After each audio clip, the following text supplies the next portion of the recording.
విధానము మొదటగా మనము పొయ్యి పైన బౌల్ పెట్టుకోవాలి.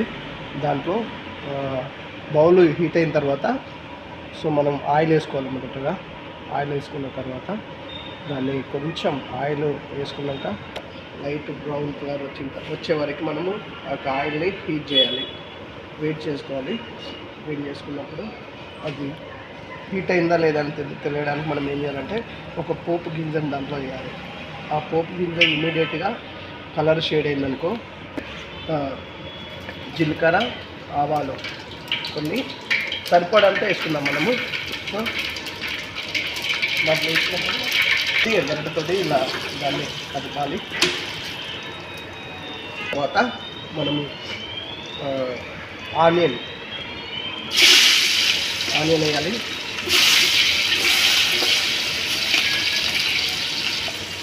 పచ్చిమిర్చి కూడా వేసాము. పచ్చిమిర్చి లైట్గా వేసి మనం ఆనియన్ కూడా బ్రౌన్ కలర్ వచ్చే విధంగా, అదేవిధంగా పచ్చిమిర్చి దాంతోపాటు ఎండుమిర్చి కూడా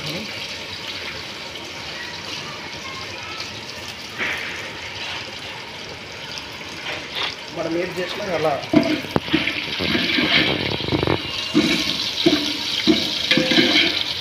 సో చాలా టేస్ట్గా ఉంటుంది. రసం అంటే ఇష్టపడని వారు ఎవరు ఉండరు, ఎందుకంటే దానికి ఉన్నటువంటి సీక్రెట్ అలాంటిది.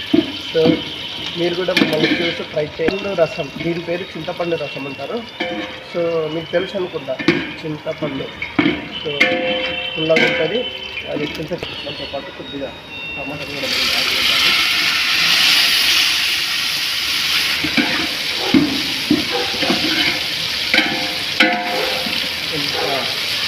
టమాటా వేయడం వల్ల లుకింగ్ వచ్చాయి. సో ఎండుమిర్చి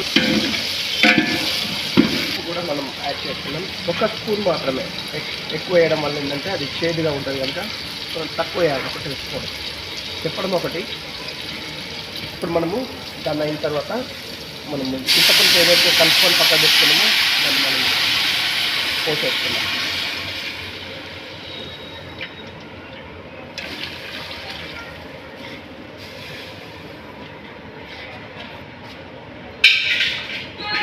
సరిపడంత ఉప్పు మనం వేస్తున్నాం.